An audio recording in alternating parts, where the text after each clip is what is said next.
Et on observe parfois des choses très concrètes. Une fois, j'étais avec Céline Schaeffer au Théâtre de la Colline et on était sur la coursive, là sur le côté. Il y avait les spectateurs comme ça, le plateau là. On voyait tout ça de biais. Et j'ai observé la vitesse du langage. C'est-à-dire, je voyais très bien que bon, la lumière, ça va très vite. Le son, c'est un peu plus long. Enfin, on va voir quand il y a l'éclair et l'orage, etc. Et je voyais le langage atteindre les spectateurs rang par rang, comme de façon assez lente, et l'émotion touchait la salle comme ça, avec une certaine lenteur, c'est-à-dire que ça fait une sorte d'une chose de très... Parce qu'on sent ce qui est... Par des petits riens, on sent ce qui est perçu. Très curieux, ou comment des phrases très incompréhensibles sont dénouées par quelque chose des zones de brocade du spectateur, quelque chose des profondeurs du langage dans le corps du spectateur. Ou par exemple, on voit ça avec le rire. Les gens rient à une chose, puis on dirait pourquoi tu riais? Ah ben, je ne veux pas dire non, c'est pas drôle, etc. Mais tout d'un coup, quelque chose a compris et on ne sait pas quoi. Et ça s'adresse aussi peut-être comme le langage du rêve ou le langage tel que l'entendent les enfants, tel que le voient les enfants, des choses assez mystérieuses dans la perception du langage. Et il me semble qu'une des joies du théâtre, c'est justement de voir que le langage, tout d'un coup, se déploie dans un volume.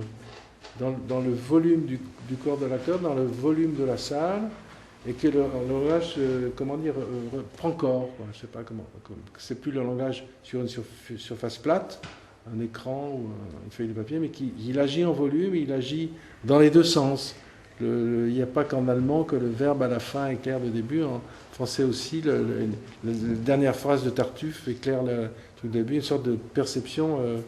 Je ne sais pas comment dire, j'ai une représentation comme ça de système de capillarité, comme ça, que les choses se diffusent, deviennent ardentes dans les phrases, et ça devient vivant.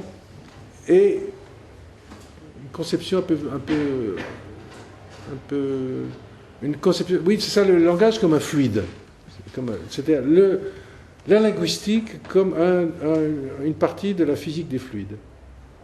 Voilà, c'est aussi une chose qui s'écoule, enfin, et aussi qui se donne, que l'acteur, tout d'un coup, il donne une réplique, et c'est s'il la donne juste qu'elle va être reçue en face comme quelque chose de vivant et absorbé. Enfin, c'est assez mystérieux.